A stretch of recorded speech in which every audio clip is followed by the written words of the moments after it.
New footage has just come out that appears to show a US Tomahawk missile striking in Minab, Iran, on the same day and at the same location where a girls' school was hit that led to the death of 175 people, mostly children between ages 7 and 12.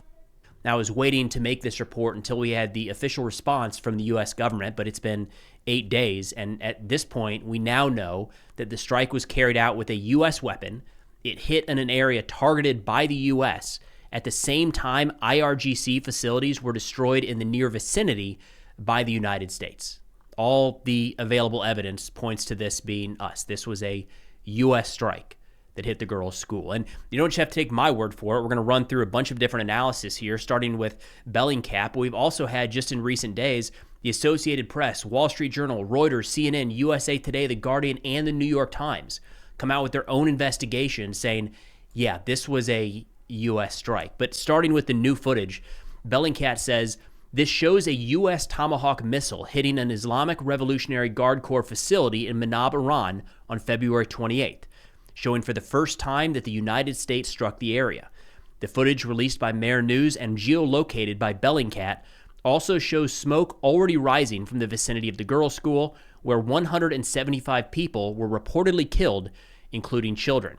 They added that the U.S. is the only participant in the war known to have Tomahawk missiles, saying Israel is not known to possess this specific munition. So we know, based off of this footage, that it was a U.S. munition used in this strike. There's one check. And again, this happened 8 days ago, and we don't have anything officially from the government at all. To Secretary Hegseth's credit, he continues to say an investigation is ongoing. That's the best we've got until yesterday, when President Trump asked about this, said it was Iran.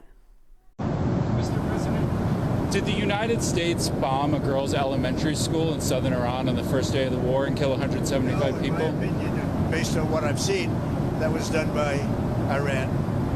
Is that true, Mr. Hegseth? It was Iran who did that? We're certainly investigating. Still investigating. But the only side that targets civilians is Iran. We think it was done. We think it was done by Iran. Can you give us an idea? Because they're very inaccurate, as you know, with their munitions. They have no accuracy whatsoever. It was done by Iran. Now, I know the sound isn't perfect there. It was on an airplane, so if you couldn't hear it exactly, he said, quote, in my opinion, based off of what I've seen, that was done by Iran. We think it was done by Iran because they're very inaccurate with their munitions. They have no accuracy whatsoever. It was done by Iran. This doesn't help us win the war, all right? Striking a girls' school, killing children, killing civilians does not help us at all. That doesn't move us closer to the elimination of the Iranian regime, the freedom of the Iranian people, any of this. It puts our troops at risk. It puts our civilians at risk. It makes this conflict even harder to achieve the objectives. This is an unnecessary failure. And mistakes happen in war, right? Unfortunately, mistakes in war are often lethal and lead to tragedies like this. Hopefully not to this scale, but this is the type of thing that happens when two parties are trying to kill each other. But for the first wave of strikes being carried out inside of Iran at a war where we chose when to kick it off, that's unacceptable. We're going to get into this here in a minute, what I think happened. But again, mistakes are acceptable. This is one that 100% should have been caught.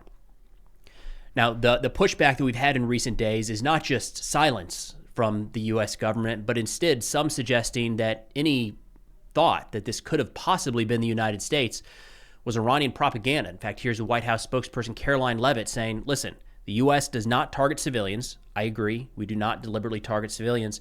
But in talking to this strike, she says, be careful. There's a lot of Iranian propaganda out there you don't want to fall for. Did the United States airstrike a girls' elementary school and kill 175 people? Not that we know of, Sean, and the Department of War is investigating this matter, and I would just tell you very strongly, the United States of America does not target civilians, unlike the rogue Iranian regime that targets civilians, that kills children, that has killed thousands of their own people in the past several weeks, and uses propaganda quite effectively, and unfortunately, many people in this room have fallen for that propaganda, so I would caution you from pointing the finger at the United States of America when it comes to targeting civilians, because that's not something that these armed forces do. So we're going to move into the New York Times analysis that they did of this strike. This and all of these resources will be linked in the description below. And I understand folks will look at the New York Times and say, no, bias, liberal, hack, whatever. Fake news is the term that has been awful in recent years. You can also look at the assessment from, we'll put all of these in the description, the Associated Press, the Wall Street Journal, Reuters, CNN, USA Today, and The Guardian. Now we have Bellingcat to that as well. And there's countless others that have done their own investigations into what happened here. The New York Times said, quote, the February 28th school strike in Minab, which killed dozens, including children, appears to have been part of an attack on an adjacent naval base in southern Iran, where officials said U.S. forces were operating. The strikes were first reported on social media shortly after 11:30 a.m. local time. An analysis of those posts, as well as bystander photos and videos captured within an hour of the strikes, helps corroborate that the school was hit at the same time as the naval base. One video, pinpointed by geolocation experts, showed several large plumes of smoke billowing from the area of the base and the school. So we now know that it was a U.S. munition. Again, the Bellingcat analysis of the Tomahawk coming in. We can add to that the strike happened at the same time. All right, the New York Times continues by saying, the imagery shows that multiple precision strikes hit at least 6 Revolutionary Guards buildings along with the school. 4 buildings inside the naval base were completely destroyed, and 2 other buildings showed impact points at the center of the roofs consistent with such precision hits. So we know it was a U.S. munition, that this school was struck at the same time that other U.S. strikes were occurring in an area where the United States was going after viable military targets. They say specifically, General Kane said, quote, along the southern axis, the USS Abraham Lincoln Strike Group has continued to provide pressure from the area along the southeastern side of the coast and has been attriting naval capability all along the strait. So it was a U.S. weapon.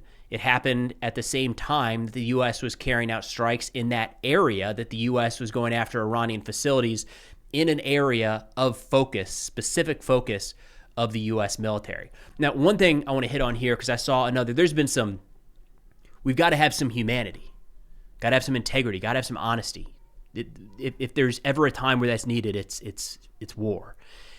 And I've seen folks recently, officials recently say, well, they were hiding behind the school because there was a school near this naval base. Now, the article goes on here to say it's not a part of that naval base anymore, but just to set the record straight, like in the United States, all of our military bases, the big ones, have multiple schools on the base.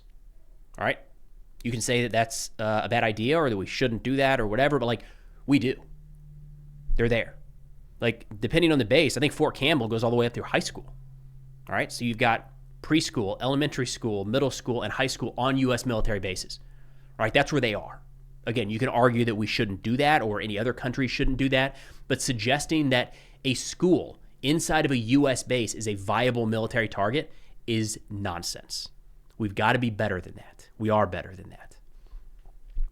They say the school at one point was part of the Revolutionary Guard's naval base, according to satellite images from 2013 reviewed by the Times. Roads had led from other areas of the base to the school building that was struck on Saturday. But by September 2016, satellite images show the same building was partitioned off and was no longer connected to the base. Publicly available satellite imagery shows the structure bears the hallmark of a school, including a sports field and other recreational areas that were added over time. They say some theories have circulated online suggesting that a misfired Iranian missile was responsible for the strike on the school, but the Times and other online analysts debunked this claim, in part in determining that a single errant missile would not have caused such precise and targeted damage to several buildings across the naval base. We're at a point where I'm not entirely sure what more data and information, visual data, we have that people need to see to recognize that this was a U.S. strike. Again, mistakes happen. This is a tragic mistake, no doubt. I think an avoidable mistake, but now is the time for our senior officials to step up and own this. The only way to improve upon the situation from where it is right now is acknowledging what happened here publicly. And speaking of that allegation that this was an Iranian missile, again, every one of these analyses is every one of these assessments pushes back on that because that was rampant in the opening days. The Guardian says shortly after the attack, misinformation began to proliferate online. Some social media accounts claimed the footage of the school was from an old footage shot in Pakistan, a claim that has since been debunked.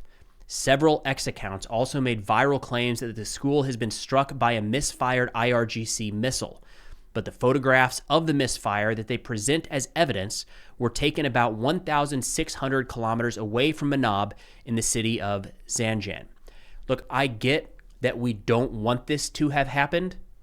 We do ourselves and our country and our service members a disservice by denying reality. I'm hard-pressed to look at all of the information, all of the evidence we have at this point and say that something else entirely happened. And if we aren't honest with ourselves and address this head on, it helps nobody. And it hurts everybody that you think you're protecting by pretending that this was something that it wasn't. Continuing to harp on this being a rogue Iranian missile when there's no evidence to support that at all. And all of the claims that have been used to say that have since been debunked. That doesn't help anyone. You're going to win an argument online with some random anonymous account, but for the actual people that are in harm's way right now, it's they're the ones further at risk because of this. We have to own up. We have to accept what happened here. So in terms of what I think happened, again, take this with a grain of salt because I have the same information right now that you all do. One thing, we do have this belief that U.S. munitions are 100% accurate 100% of the time, and they miss. They just do. Not often, but it does happen. They're not perfect, and there's any number of reasons that can go into that. A personal example I have is we were in a firefight with the Taliban in Afghanistan in 2011. We called in an airstrike on their position, and when that bomb detonated, it was probably 8 kilometers off from where it was supposed to impact, like further away from the target than we were from the target. All right, the bomb had not correctly deployed.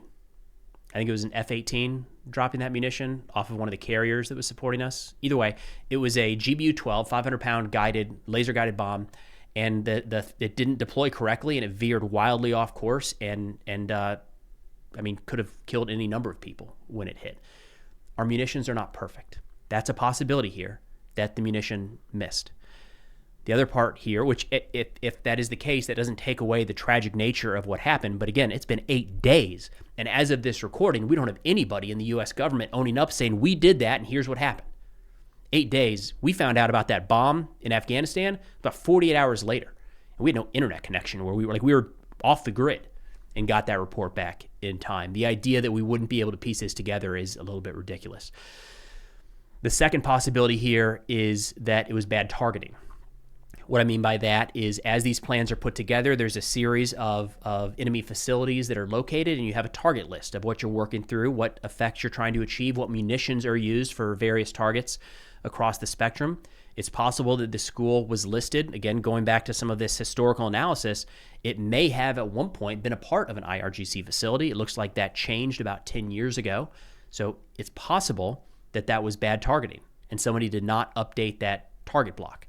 To not update a target block over the course of 10 years and not refine that and double check that when we are conducting the opening wave of strikes is negligent, to say the least. That should have been reviewed by multiple people that would have caught that. Again, if we're able to tell that this is a school from publicly available satellite imagery, and it's not like a secret school, it's well known inside of Iran, there's no excuse for that still to be listed as a viable military target. Now, I do think that we are likely to see more situations like this in the coming days, weeks, and months, however long this campaign goes on. The reason I say that is U.S. Central Command issued a statement earlier today where they said, quote, "The Iranian regime is using heavily populated civilian areas to conduct military operations, including launching one-way attack drones and ballistic missiles. This dangerous decision risks the lives of all civilians in Iran since locations used for military purposes lose protected status and could become legitimate military targets under international law. The United States military takes every feasible precaution to minimize harm to civilians, but cannot guarantee civilian safety in or near facilities used by the Iranian regime for military purposes. Unlike the Iranian regime, U.S. forces do not target or intentionally risk the safety of civilians." The timing of that is notable. It makes me think that we're probably going to see an increase of U.S. strikes in more heavily populated areas. And look, there has been plenty of evidence of Iran using civilian infrastructure to hide military activities. That would not be a one-off case happening in Iran. But the warning coming from CENTCOM, and this isn't a warning to the Iranian people. That's kind of how it was framed. But the Iranian people don't have access to the internet right now. And they're certainly not monitoring the CENTCOM Twitter account to find out if they should go outside or not. So this is more a message for the American people. And the reason I think they're doing that is if you think back to the middle of the war in Gaza, it felt like daily, but at least a weekly occurrence where a strike would occur and somebody would say, wait a minute, that was a school, or that was a hospital, or that was a mosque. And immediately the information space would just get awful of it was a mosque, but there may have been Hamas activity inside of it. Or it was a school, but it's not a school because now there's tunnels underneath it. And this gets into a really, really messy scenario. So technically, legally, that is correct. CENTCOM is spot on when they say if these facilities are used for military purposes, they lose their protected status. That is correct by the law of armed conflict. All right, so if a hospital is being used to hold missiles in the basement, the hospital loses its protected status. If a school is housing an infantry company, it loses its protected status.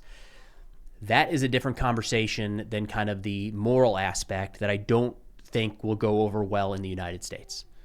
We'll see how this school strike goes over, but looking back, Iraq and Afghanistan, the internet was such a different place. People didn't have the real-time updates like we do right now. And imagine if the war in Gaza was playing out, but those were U.S., like genuinely U.S. munitions, U.S. aircraft, U.S. missiles carrying out those strikes. And we were seeing the footage of that being done by U.S. forces. I don't think the American people are ready for that, on board with that. And for all of the arguments, and I'm in the camp that the Iranian regime is bad and they should go. I don't know that I and many Americans are in the camp of ready to see hospitals razed to the ground, schools destroyed, school children killed, because again, that does not help our purpose. We're better than that.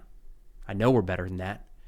And I am hopeful as we wrap this up that we hear a statement at some point acknowledging that we are the ones responsible for this and doing whatever we can to make sure that it doesn't happen in the future and to try to do anything we can to do right by the families of those young girls that were tragically killed about a week ago in southern Iran. But again, for anyone interested, every one of those sources will be linked in the description below. Read through them at your own interest. It's a lot. I think my perspective is it all points back to this was very clearly a U.S. strike. I don't think it was intentional. I think worst case, it was probably negligence in terms of the targeting cycle. But either way, it's something that needs to be addressed and needs to be addressed soon. That's all we got for now. Thanks for watching, and I'll see you all next time.